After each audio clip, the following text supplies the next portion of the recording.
Yeah, that clock keeps ticking till we start up in here. Yeah, that clock keeps ticking till we start up in here. If you came to learn chemistry, you did your part. Time is ticking down, so just be ready, cause it's about to start. When we solving for problems, we solve it information. You know Ben's Chem videos will provide you with equations. Never have to stop and think about it, this the station that will provide you with the chemistry all in relation. If you came to learn chemistry, you did your Hello everyone, and welcome to the Ben's Chem Videos Sunday night live stream. First and foremost, I would like to apologize sincerely and profusely for my lack of streaming over the course of the past couple of weeks. You see, I have a little bit of a thing called a life, and with having a life comes certain obligations, certain responsibilities, and what have yous. I spent about a week in Colorado for Christmas with my family, and then the 2 ensuing weekends after that, I spent time celebrating like a belated Christmas sort of thing with different people in my family. And of course, work has been, my real job has been really, really busy. And obviously keeping my 2 wonderful, beautiful daughters alive and well, it keeps me very, very busy as well. So I just haven't really had the time nor the energy to be able to keep to my ideal weekly schedule of streaming. But now, you see, now that things have settled down a little bit, I am ready to jump back on that horse and continue my weekly streaming schedule. So thank you guys for being here. Thank you very, very much. I really, really appreciate it. I hope you have had a great Christmas, great New Year's, all the rest of it. Got a message from DT Jane, says, LOL, good morning, a nice song. Oh, thank you very much. Yeah, really cool guy made that for me. Appreciate it. All right, so without further ado, we're going to talk about thermodynamics. We're going to pick up right where we left off. I know it's been a few weeks, but without further ado, I present to you Thermodynamics Volume 5. As always, your feedback is more than welcome and highly, highly encouraged. So please feel free to drop your thoughts in the chat as you're watching this, if you're watching it live, and if you're watching it in the form of a video, please feel free to leave me a comment. I need your feedback. Without it, I am completely and totally lost. All right, so we're going to kick things off by reviewing the content from Volume 4. By the way, if you want to watch any of the episodes in this Thermodynamics live stream series, there is a playlist called Thermodynamics Live Streams. There's a link to it right down in the description. You are more than welcome to check that out. If there's anything in this stream that seems confusing, or it seems like something that I maybe explained in a previous episode, then the playlist would be where you go to find those previous episodes. So, all right. So I know it's been a couple of weeks, but we're going to go ahead and review the content from Volume 4, so it's nice and fresh and crackling in our minds. So Volume 4 was all about something called standard entropy change for a reaction. So remember, entropy, right? That's that thermodynamic property that is associated with disorder, with randomness, with energy dispersal. And entropy, of course, is the driving force for physical and chemical change, right? The second law of thermodynamics, remember that, right?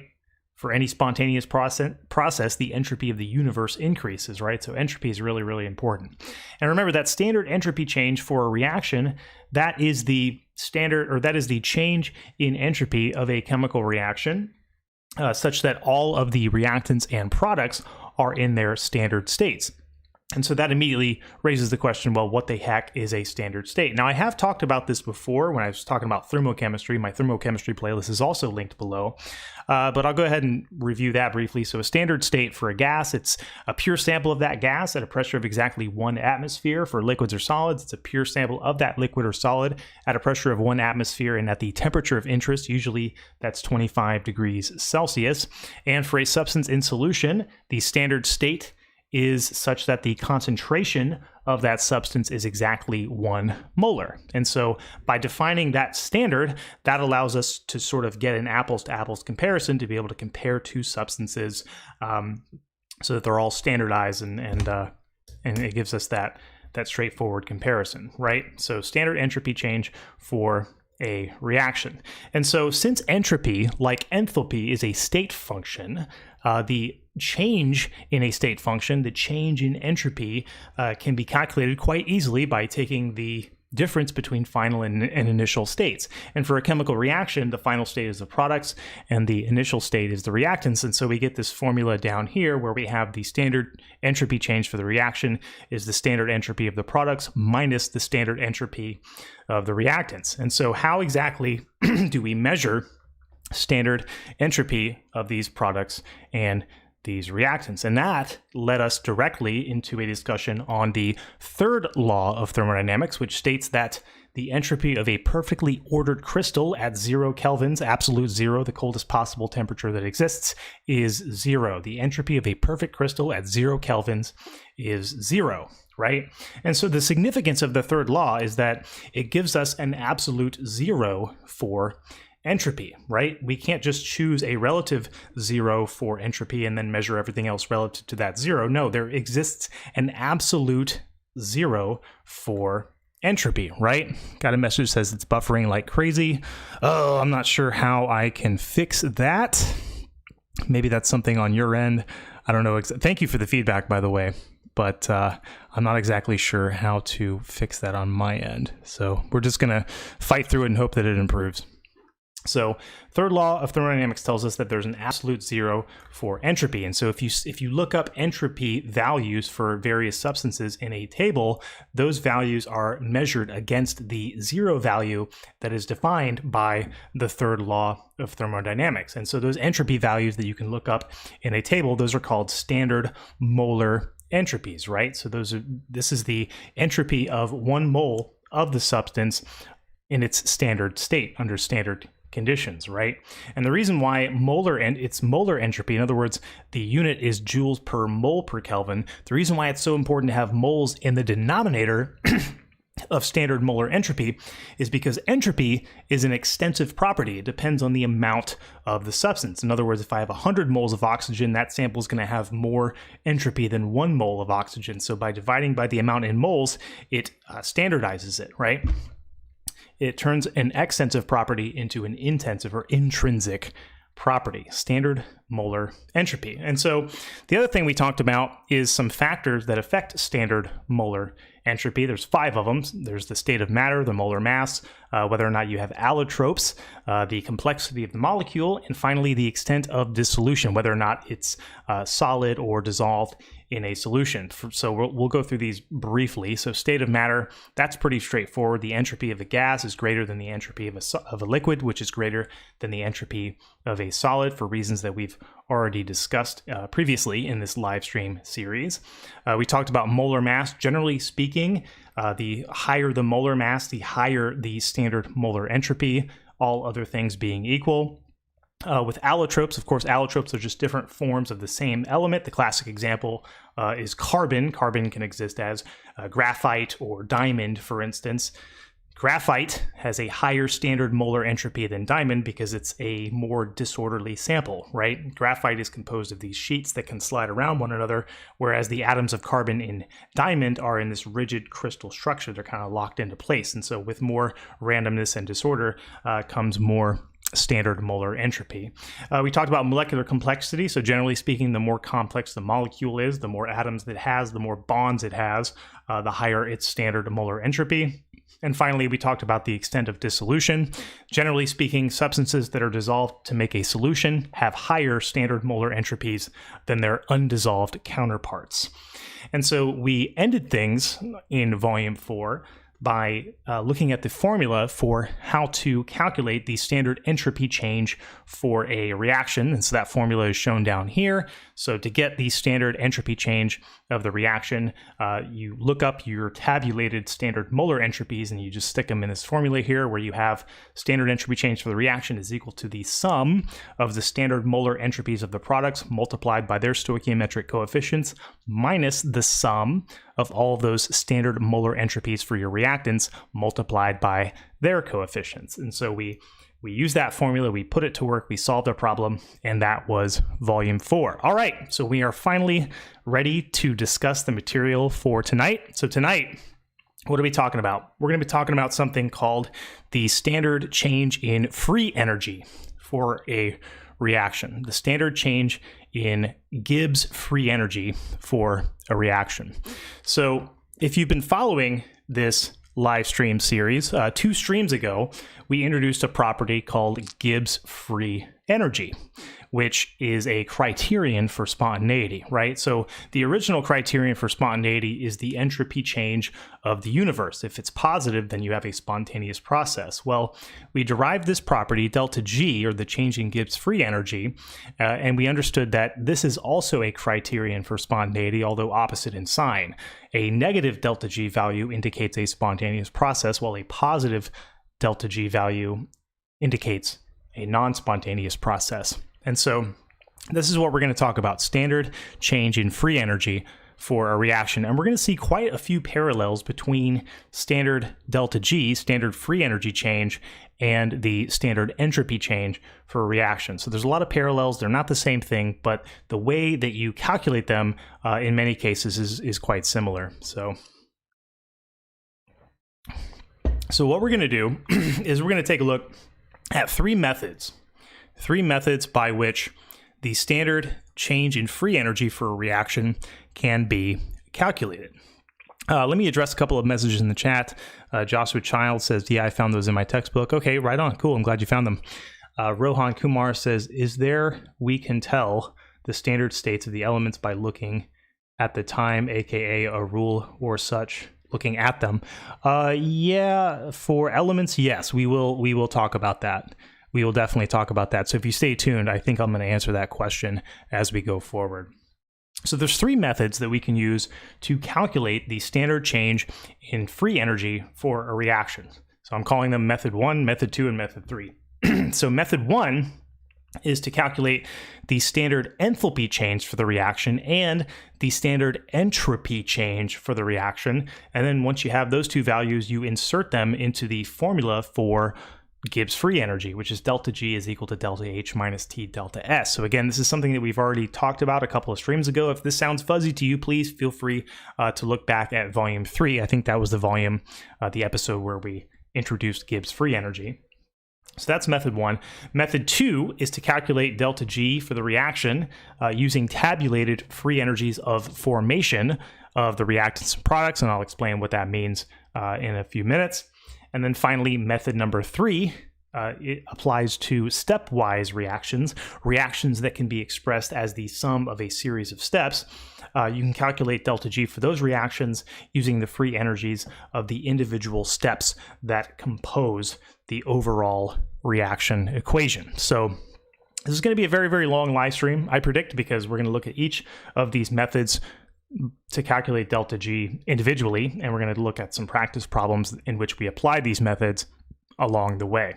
So let's talk about method 1. So method 1, that is where we find standard change in enthalpy for the reaction. We also find standard change in entropy for the reaction, and then we insert those into the expression, the formula, to calculate delta G. So I've constructed this flow chart here. I hope it is helpful. So basically, all of this originates from looking up what are called standard enthalpies of formation and standard molar entropy. That's what we discussed in the previous volume in tables. So again, somewhere in the back of your chemistry textbook, there's an appendix. In that appendix, there's a table. And in that table, you will find these tabulated values. Now, standard enthalpy of formation, this is not something that we've talked about in this particular live stream series. I do have videos talking about standard enthalpy of formation, standard enthalpy of reaction. All of that can be found in my thermochemistry playlist, and I've also included a link to that playlist as well.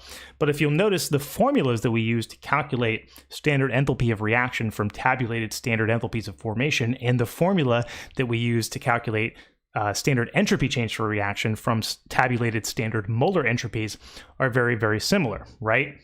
So if we look back at the enthalpy, right, it's the enthalpies of formation of the products multiplied by their coefficients minus the enthalpies of formation of the reactants multiplied by their coefficients. So it's a very, very similar formula, right? It's like all I've done to get from this formula over here on the left to this formula over here on the right is just substituted delta or S, right, in the case of in the place of delta H, right?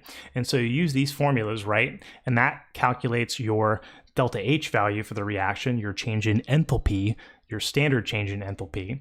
And it also allows you to find your standard change in entropy for the reaction. And then once you have those two values, you just insert them into this formula, delta G equals delta H minus T delta S, and voila, you have calculated your delta G. So at this point, what we're gonna do is we're gonna move on to the whiteboard, where I've already pasted a problem in which we are going to apply those relationships, and we are going to use this first method to calculate delta G for a reaction. So the problem says to consider the following reaction where we have nitric oxide reacting with half a mole of oxygen gas to produce 1 mole of nitrogen dioxide gas. And the problem asks us to calculate the standard change in free energy for this reaction at 25 degrees Celsius. And it asks us, is the reaction spontaneous? Remember, if it's spontaneous, that means delta G is going to be negative. If it's non-spontaneous, that means delta G will be positive, right?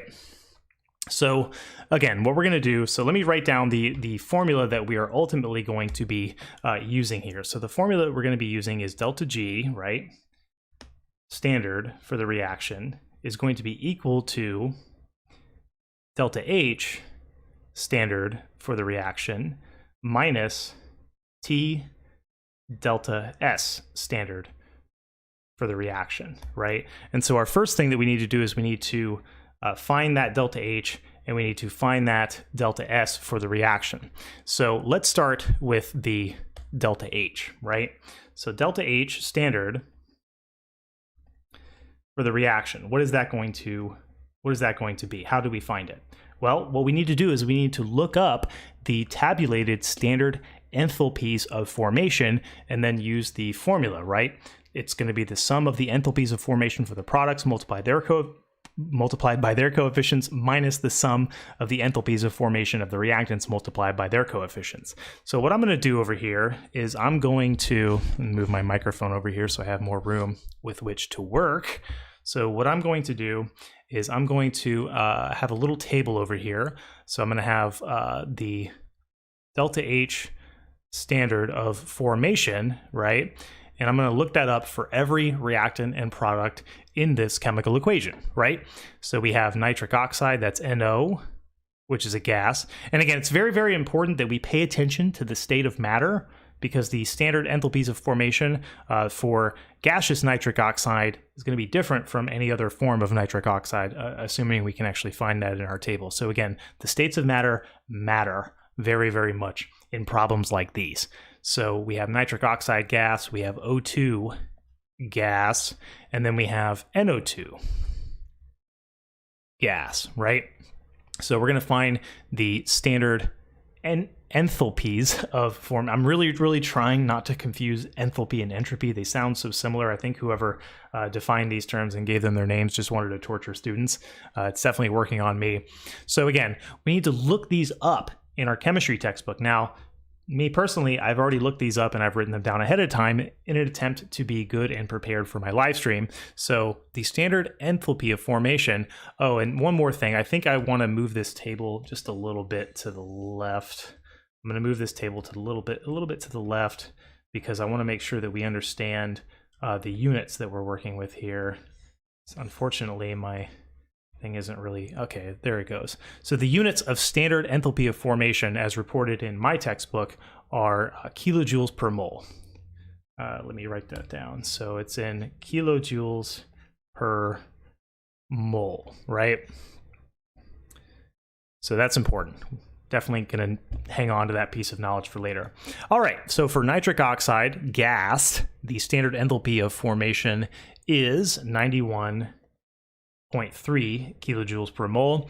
For oxygen, it's actually 0 kilojoules per mole. And for nitric oxide gas, it is 33.2 kilojoules per mole, right?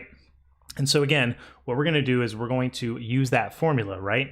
The standard enthalpy change for this reaction is going to be the sum of the standard enthalpies of all of the products multiplied by their coefficients minus the sum of the standard enthalpies of the reactants multiplied by their coefficients. Now, in this case, our coefficients for one of our reactants and one of our product and our only product is 1, so that's going to make things pretty easy. So again, if we look at our products, right, that's NO2. So the coefficient in front of that NO2 is 1. So I'll just put that 1 in there, times the standard enthalpy of formation for this NO2, which according to my table here is 33.2.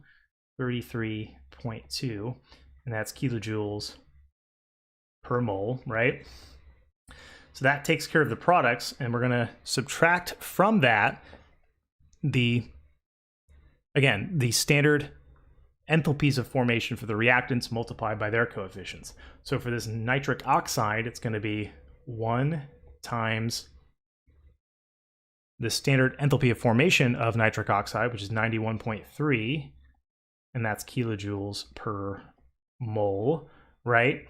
And notice that for oxygen is 0, so 1/2 times 0 is going to be 0. So really, this is our problem here, where we have 33.2 minus 91.3 kilojoules per mole. So this problem, this particular calculation is pretty easy because the standard enthalpy of formation of oxygen is 0. So allow me to type this into my calculator. By the way, I would encourage you to follow along with your scientific calculator because it is entirely possible that I have made a mistake. So we have 33.2 minus 91.3, and that gives us minus 58.1 kilojoules per mole.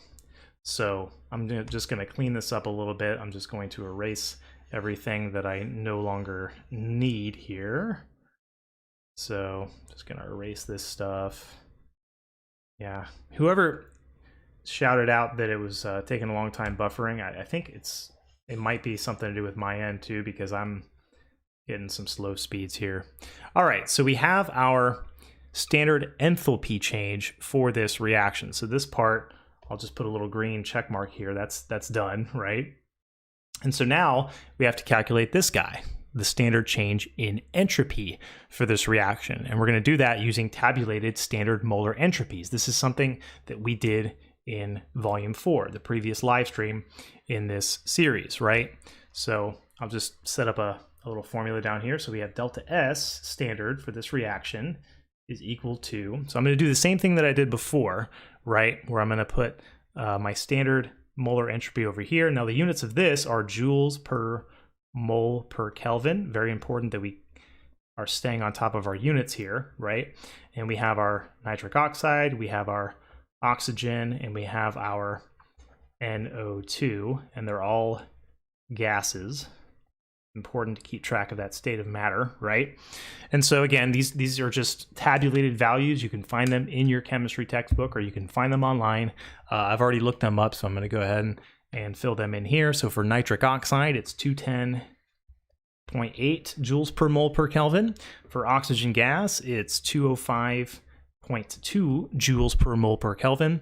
And for nitric oxide, it is 240.1 joules per mole per Kelvin. Okay, so now that we have this, we are in a position where we can calculate our standard entropy change for this reaction. It's going to be the standard molar entropies of the products multiplied by their coefficients minus the standard molar entropies of the reactants multiplied by their coefficients. Now, because I don't have a lot of room here, I'm going to skip a couple of steps. So understanding that the coefficient in front of that NO2 is 1, I'm just going to write down the standard molar entropy of that NO2. So that's 240.1 joules per mole per Kelvin, right? So that takes care of the products, right? Because again, that coefficient is 1. And then we have the reactants, right? So that's going to be, I'll go ahead and open up a bracket here. So that's going to be the standard molar entropy of this nitric oxide. That's 210.8. And again, the coefficient in front of that one is 1, so we don't have to worry about multiplying it by its coefficient. And then we're going to add to that the coefficient in front of oxygen, which is 1/2. And that 1/2 is going to be multiplied by the standard molar entropy of the oxygen, which is 205.2. And that's joules per mole per Kelvin, right?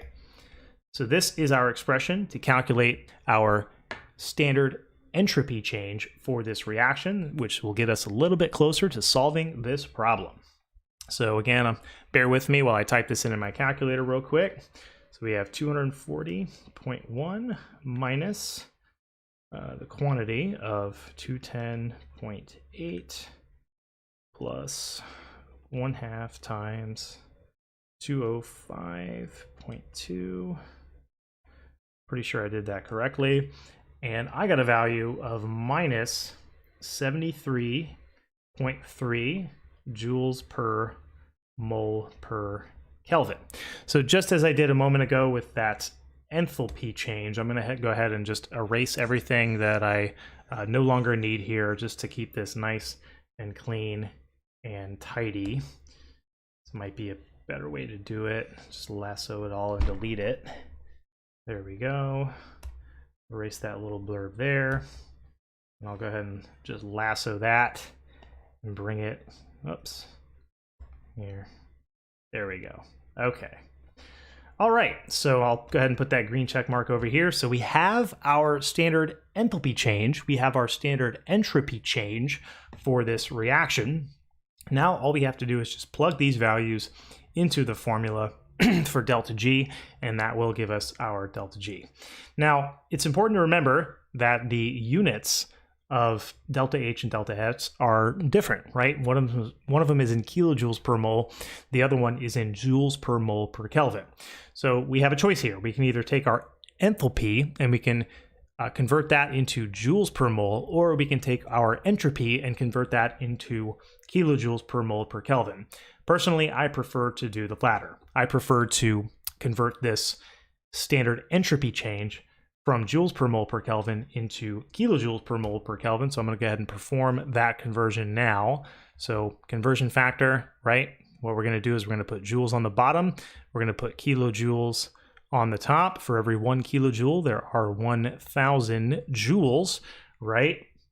Our joules are going to cancel. And so we get 73.3 divided by 1,000, or negative 73.3 divided by 1,000, right?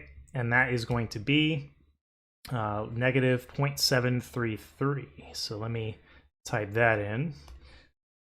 Negative 0.733, and that's kilojoules per mole per Kelvin, right? Okay, so now we're kind of cooking with gas here, right? We have our delta H, we have our delta S, and they are in compatible units, so we can now plug them into this formula for delta G and get the problem solved. What do you guys think? All right, so that gives us the following, where we have delta G standard for this reaction is equal to that delta H value that we calculated previously. That's minus 58.1, and that's kilojoules per mole. And then it's going to be minus T delta S, right? So what is the T, right? The T is 25 degrees Celsius. But remember, we must use an absolute temperature. Anytime we're using temperature in any thermodynamic formula, it has to be in kelvins. It cannot be in degrees Celsius. Lucky for us, the conversion between degrees Celsius from degrees Celsius to kelvins is actually really, really easy. All you do is you take your degrees Celsius temperature and you add 273 to it, and that gives you the temperature in kelvins. So if we have 273 kelvins, we add that to 25, that's simply going to be 298 kelvins, right? So that gives us our temperature. And then finally, we're going to plug in our delta S value for this. So our delta S value is minus 0.733. Looks like I'm off the page here. Let me fix that for you guys. There we go. Just gonna snug it up there. 0.733, and that is kilojoules per mole per Kelvin, right? And so notice that the kelvins are going to cancel there, and we're going to be left with our answer in units of kilojoules per mole. So again, if anybody would like to follow along, use their scientific calculator to calculate this delta G alongside me, I would greatly appreciate it, because like I said, it's entirely possible that I make a mistake here. So bear with me while I perform this calculation. So it's minus 58.1 minus the quantity of 298 times negative 0.733. I think I did something wrong there. Hang on. Yeah, 0.733. And the value that I got is positive 100, and to 3 sig figs, this would be 160. Positive 160, and that's kilojoules per mole, right? So delta G for this reaction, standard, is equal to positive 160 kilojoules per mole. Delta G, 160 kilojoules per mole. So we calculated delta G. The problem also asks us, is this reaction spontaneous? The answer to that is a resounding no. Why isn't it spontaneous? Well, because delta G is positive, and delta G has to be negative in order for the process to be spontaneous. Okay, so just to recap, that was method one. What we did there was we found the standard free energy change for this reaction by finding the standard enthalpy of reaction, enthalpy change for the reaction, and the standard entropy change of the reaction using tabulated standard enthalpies of formation and tabulated standard molar entropies. And then we inserted those values of standard enthalpy change and standard entropy change into the expression for delta G. Delta G equals delta H minus T delta S. So it's pretty straightforward, but it's also a pretty long-winded problem. There's a lot of points along that over the course of that problem where we could have, put a negative sign in the wrong place, and that would mess up the entire problem. There's a chance I did that. I'm actually solving this problem for the first time here live. So yeah, you just want to make sure you're using that calculator properly and make sure you're using those formulas consistently. Make sure you're taking care of your units, make sure your units are compatible with one another, and make sure that the temperature that you're using is in kelvins. So there's a lot of little gotcha things in this problem that can trip you up if you're not quite prepared for it, right? So we're going to go back into the PowerPoint. We're going to move right along to method number 2. So method number 2, it's a little bit easier than method number 1, although it's a little bit more limited in its capacity to solve problems that are not in non-standard temperatures, so to speak. So method 2 is to calculate delta G for the reaction using tabulated free energies of formation of the reactants and products. So just like there's standard enthalpies of formation, there are also standard free energies of formation. And so let's define that. So free energy of formation, which has the symbol delta G with a subscript F and this little degree sign here. And that's the change in free energy when 1 mole of a compound forms from its elements that are in their standard states. And the delta G of formation of a pure element in its standard state is defined as 0. So this is a pretty cool position to be in because, again, we're not really interested in the absolute values of free energy. We're only interested in changes of free energy. And so that fact that we're only interested in changes in free energy allows us to define a value of 0 as conveniently as we like. And so we define the value of 0 in terms of free energy as pure elements. Pure elements in their standard states have a value of 0 for their delta G of formation by definition. Rohan says for the last problem, he got a different answer.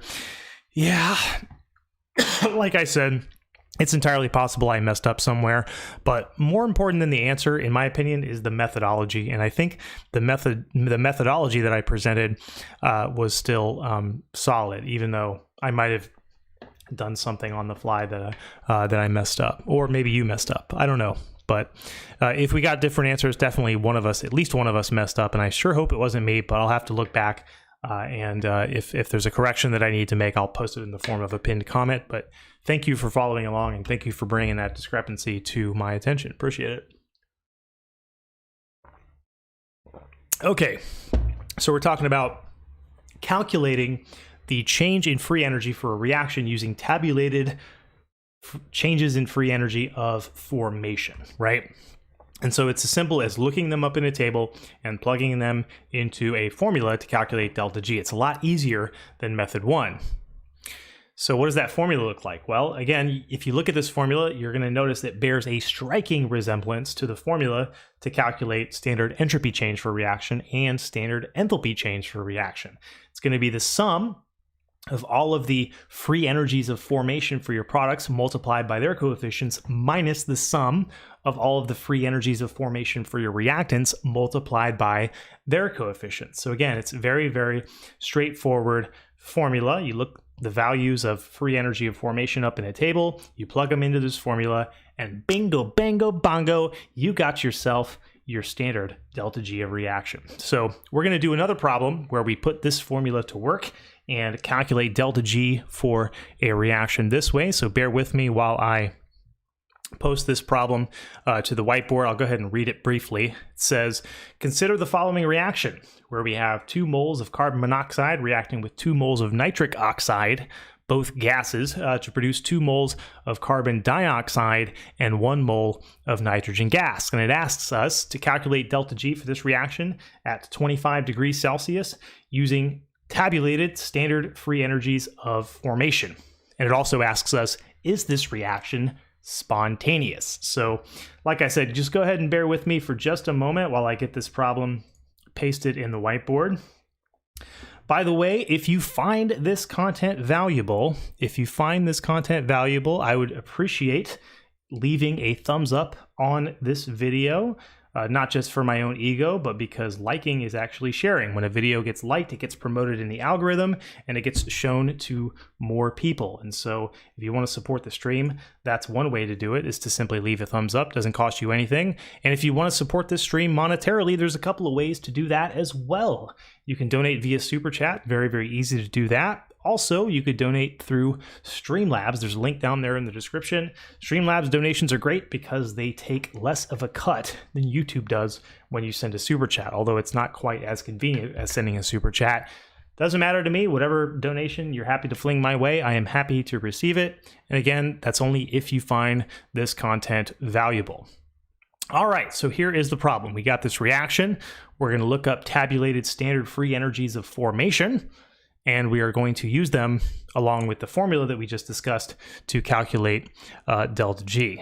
So Rohan Kumar says, when you found your S and converted it to kilojoules, negative 73.3 would be negative 0.0733, not 0.733, right? Yes, that is correct. If that's the case, I can't remember exactly what it was, but yeah, you're right. I messed that one up. If that's what I did, I don't know. I just went through this kind of fast, but I think you're correct. I think I should have actually put more thought into that conversion, and you got me. I messed up. But again, more important than the actual answer, the numerical answer, is the methodology by which you find the answer. And so I hope that going through that problem was at least helpful in that regard, even if I made a small mistake and got the answer wrong. All right, so we're gonna go ahead and take a stab at this problem. Thanks again, Rohan, for correcting me on that. I appreciate it, dude. You're the real MVP of the night, bro.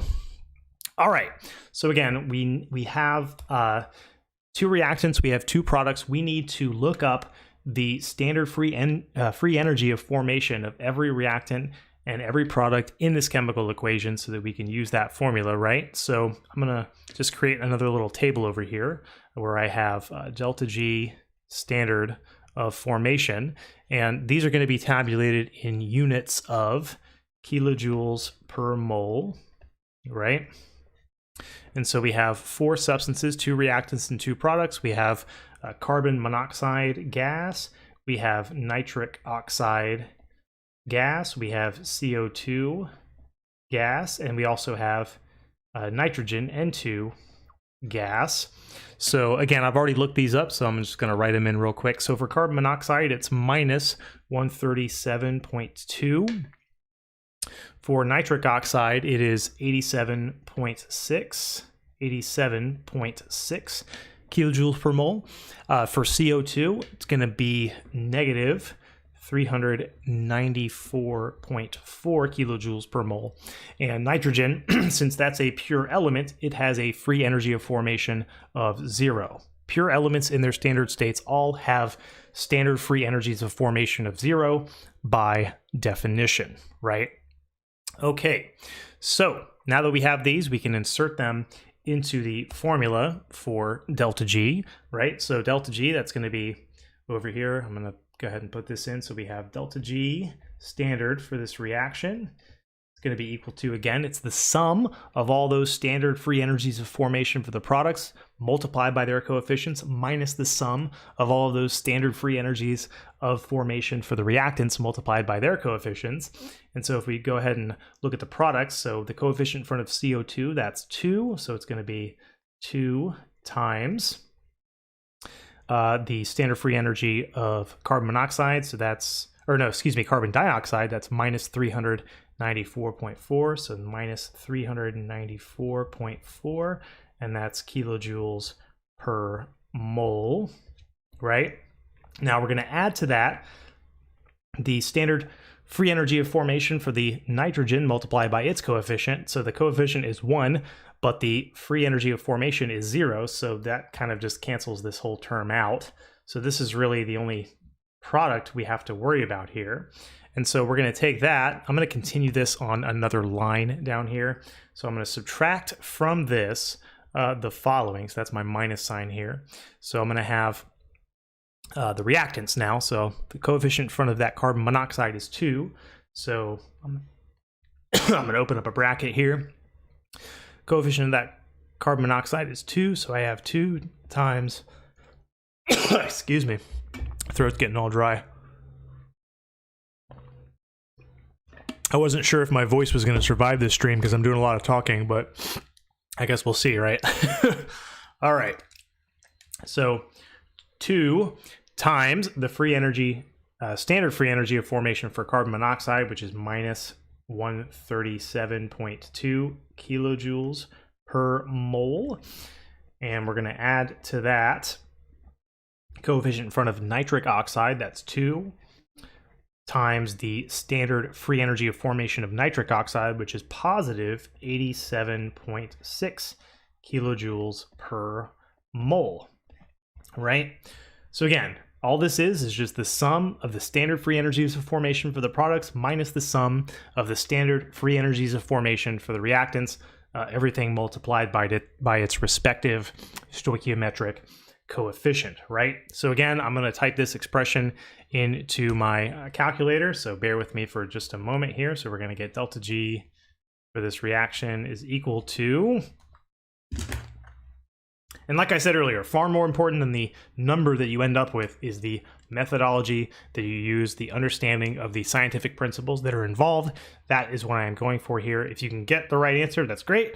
But finding the answer is just as important as knowing it. So, all right, let me type this in and stop stalling real quick. So, okay, 2 times minus 394.4 minus the quantity of 2 times minus 137.2 plus 2 times 87.6. Okay, and the value that I got, hang on, let me double check my calculation here because I don't want to be wrong a second time. That would be really, really embarrassing.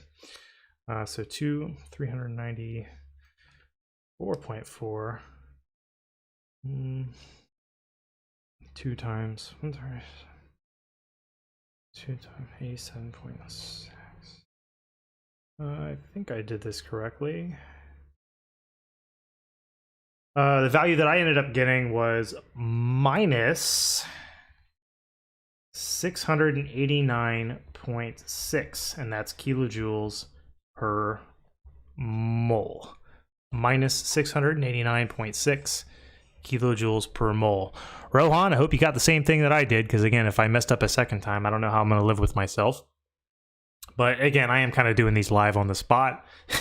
If I was doing this on a test or something like that, I would take my time and double check it over and over and over again.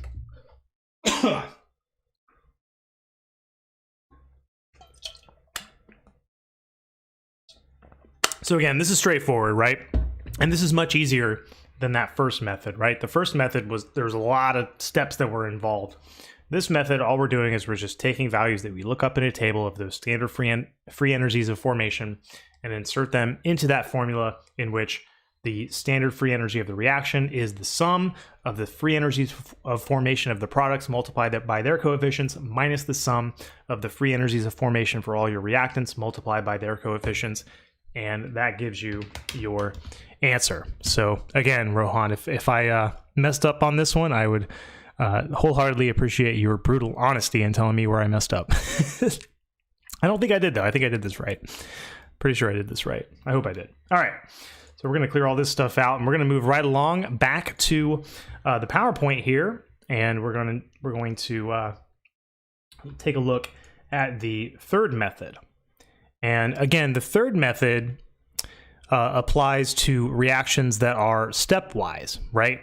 The third method of calculating delta G for a reaction applies to reactions that can be expressed as the sum of a series of steps of other smaller reactions, right? And so let me, this isn't the right slide. Yeah, here we go. We're at the correct slide now. Okay, so there's a couple of relationships involving delta G that you need to be aware of, and if you were paying attention back when we talked about thermochemistry, or hopefully you have some knowledge of thermochemistry and relationships involving delta H, usually you learn about delta H long before you learn about delta G. And if you dig back into your memory banks and you think back to looking at those relationships involving delta H, you might remember something called Hess's law, right? And these are all like manifestations of the fact that delta H is a state function, right? And again, state function, that means that the value of the state function only depends on the current state in which it exists, not the path taken, not how the system arrived at that state.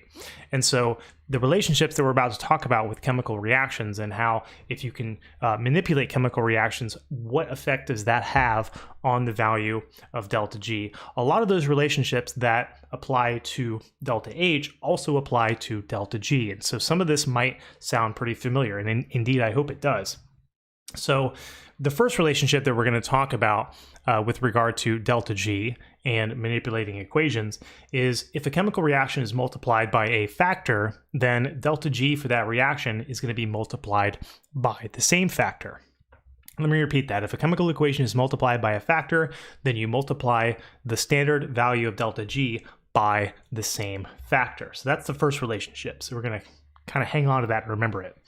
The second relationship is that a chemical equation is reversed. In other words, the reactants become products and the products become reactants, then the sign of delta G for that reaction changes. So if it was positive, it'll become negative. If it was negative, it would become positive.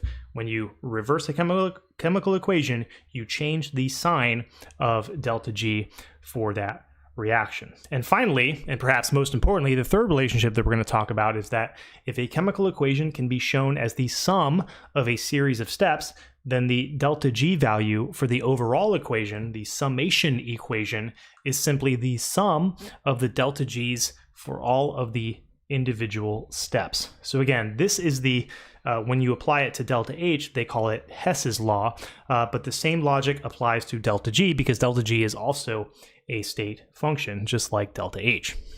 So we're going to look at a problem in which we apply these relationships to solve a problem. Excuse me. All right. So this is going to be the last problem of the night. Let me move my big old head out of the way there. Okay. So this problem is asking us to consider the following reactions, right? We have three reactions that are shown here, right? The first one, we have 2 molecules or moles of nitric oxide reacting with 1 mole of oxygen to produce 2 moles of nitrogen dioxide, coming in with a delta G value of minus 71.2 kilojoules. The second reaction is where you have 1 mole of nitrogen, 1 mole of oxygen to produce 2 moles of nitric oxide, and that has a delta G value of 175.2 kilojoules. And finally, the third reaction is where you have 2 moles of nitrous oxide, N2O, that react to produce 2 moles of nitrogen gas and 1 mole of oxygen gas, coming in with a delta G value of minus 207.4 kilojoules. And we are asked to use this information to find delta G for the reaction below. And the reaction below is 1 mole of nitrous oxide plus 1 mole of nitrogen dioxide yields 3 moles of nitric oxide. So yeah, there's a lot going on with this problem, and we're going to unpack it. But like I said, give me just a moment. I will copy and paste this problem into the whiteboard, and we can take a good solid stab at solving it. So give me just a moment while I paste this into the whiteboard here. I'll go ahead and take you to the whiteboard as well. Okay. All right, so we have these 3 reactions here, and we have to somehow use the information presented with these 3 reactions up here to find the standard delta G value for this reaction down here, okay? So the idea here is that we need to find a way to manipulate one or more of these 3 equations up here such that when we add those equations together, we get this equation down here. And we need to keep track of what we do to all of our delta G values as we manipulate each of these equations, right? So maybe we'll leave an equation alone. Maybe we'll reverse an equation. Maybe we'll multiply an equation by a factor, right? It's kind of like a puzzle where you just kind of have to look at it and sort of reason your way through it and figure out how these equations can be manipulated such that when you add them together, you end up with this equation down here. Now, I'm going to call this equation down here our target equation because it's what we're trying to get to, right? This is our target equation, right? So it looks to me like let's unpack this, right? So notice that our target equation has N2O, right? Nitrous oxide on the left-hand side of the equation, right? Now, where else in all 3 of these reactions does N2O appear? It looks like it only appears in this equation down here, right? This equation, this 3rd equation that we're given, along with its delta G, is the only source of N2O, right? But there's 2 moles of it, right? And in our target equation, there's 1 mole of it, right? So that means what we need to do is we need to take this equation right here and we need to multiply it by a factor of 1/2, right? If we take this equation right here, we need to multiply it by a factor of 1/2. So I think I need to just go ahead and rewrite all 3 of these equations. As painstaking as that might be, I think I just need to rewrite all 3 of these equations. There's no real easy way for me to like erase part of this image here. I wish I could do that, but unfortunately I can't.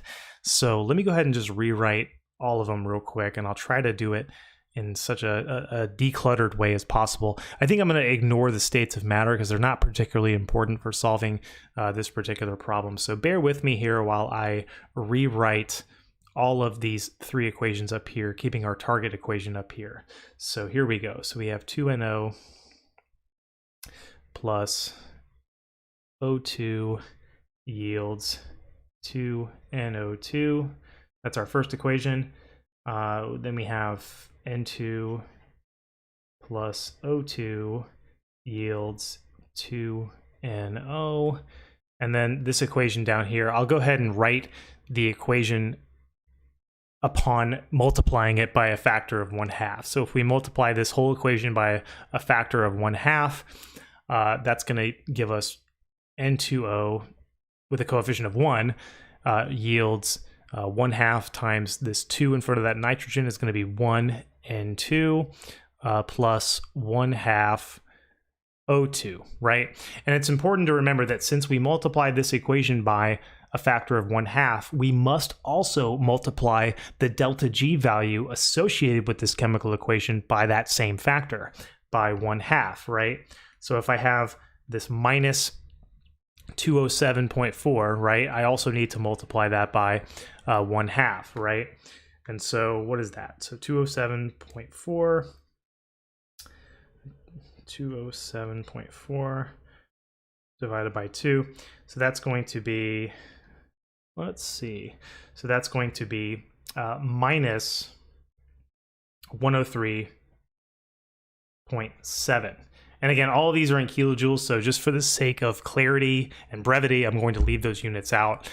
So up here, it's still minus 71.2, and over here, it's still plus 175.2, right? So these are our equations that we have so far, right? I've done one manipulation. All I've done is take this third equation here, multiplied it by a factor of 1/2, and so I had to multiply its corresponding delta G value by that same factor, right? 1/2. Now, it doesn't look like we're done yet. It doesn't look to me like if I add these three equations together, I'm going to end up with my target equation, which I'll highlight here just to make sure we all understand that that's the equation that we're going for, right?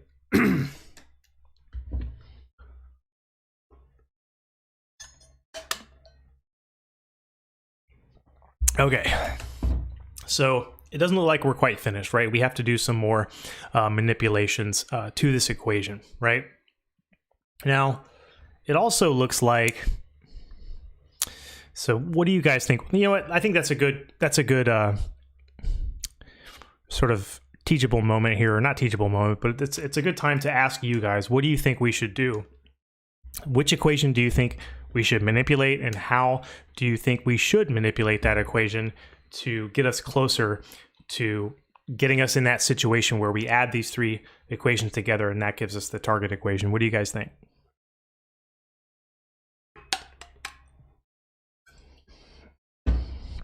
Really, I'm just stalling so I can have another drink of water so I can clear my throat.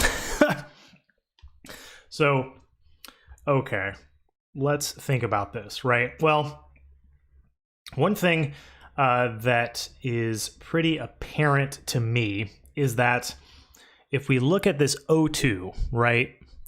If we look at O2, right? If we were to add these equations together right now, we would end up with two O2s on the left, and we would have one O2 over here on the right. So somehow these O2s need to cancel. So Rohan says multiply the top equation by 1/2. Okay, you know what? Okay, fine. Let's go with that.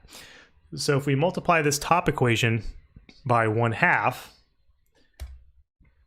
the coefficient of 2 in front of this NO, so let me do this in like pink or something. So I'll multiply this equation by 1/2, right? So if we do that, the coefficient in front of that NO is going to become a 1. The coefficient in front of our O2 is going to become a 1/2. And the coefficient in front of our NO2 is going to become a 1, right? And since we multiplied the equation by 1/2, we also need to multiply our delta G value by 1/2. And so that's negative 71.2 times 1/2. And that gives us, go ahead and erase it here. That gives us negative 35.6 kilojoules, right? 35.6 kilojoules, right? But again, it doesn't quite look like we're there yet. It looks like we need to do something else so that when we add these three equations together, we end up getting this target equation here, right? So Ron Kumar says multiply the top by 1/2, then flip the reaction. Flip which reaction? The top, the middle, or the bottom? Which one? I'm pretty sure I know what you meant.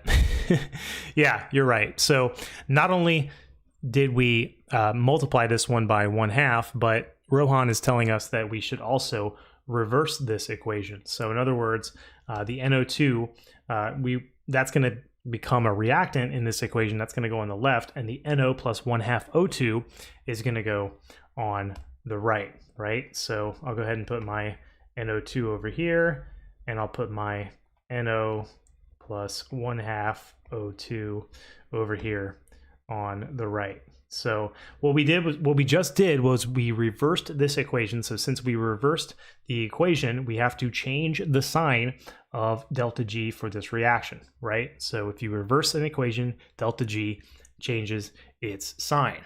And so now it looks like we might be in a position where if we add these three equations together, we end up with the equation up here. Now let's check it out and make sure that that's the case, right? So over here on the left-hand side of our target equation, we have an N2O plus NO2. So here's the N2O right there. There's the NO2 right there. On the right-hand side of the equation, we have three NOs. And look, we have two NOs right here and one right here for a total of three. So it looks like we are good in that regard. Everything else that doesn't appear in our target equation must cancel out, right? So it looks like our N2 over here cancels out with our N2 over here. And our O2 over here, that has an understood coefficient of 1, cancels out with these two 1/2 O2s, which together add up to a total of 1 O2. So perfect. So we have now manipulated these equations. So what did we do? We took the third equation over here, we multiplied it by a factor of 1/2, and we took the first equation up here, we multiplied it by a factor of 1/2, and we also flipped it, and we took care of our delta G values along the way, right? Every manipulation that we made to an equation, we manipulated the delta G value accordingly, right? And so now that we have a situation in which adding these three equations together gives you the overall equation that we're looking for, now we can simply add these three values of delta G together. So I'm just going to add those together, right? And that's going to give me my delta G value for the reaction, right? So that's 35.6 plus 175.2 minus 103.7. And I got a value of positive 107.1, and that's kilojoules. I'll just say kilojoules, but it's really kilojoules per mole. 107.1 kilojoules. That is our standard free energy change associated with this reaction. And of course, since it's positive, we understand that this is a non-spontaneous reaction, right? If it was negative, it'd be spontaneous, but since it's positive, it is non-spontaneous. All right, everyone. So there you have it. That is going to do it for us tonight in terms of the thermodynamics content. So what did we do? We looked at three different methods by which we can calculate the standard change in free energy for a reaction. So I'm not going to repeat them all because I'm actually running low on my voice right now. So I'm going to cut it off here pretty shortly, but thank you for tuning in. Thank you for watching, and thank you for any feedback that you would like to give me. What do you think of this content? Is it good? Does it suck? Is it relevant to what you're studying? Is it not relevant to what you're studying? Would you rather watch something else? Or is this good for you? I don't know. I won't know unless I get that feedback from you. So please feel free to leave me as much feedback as you want. I can handle even the harshest criticisms that you have for me. So, all right, everybody, thank you very, very much for watching. Again, if you want to keep up with any of the streams in this thermodynamic live streams playlist or in this series, you can just simply look up the playlist. There's a link to it right down there in the description. I look forward to seeing you guys in the next stream. I love you guys, and I hope to see you soon. Take care.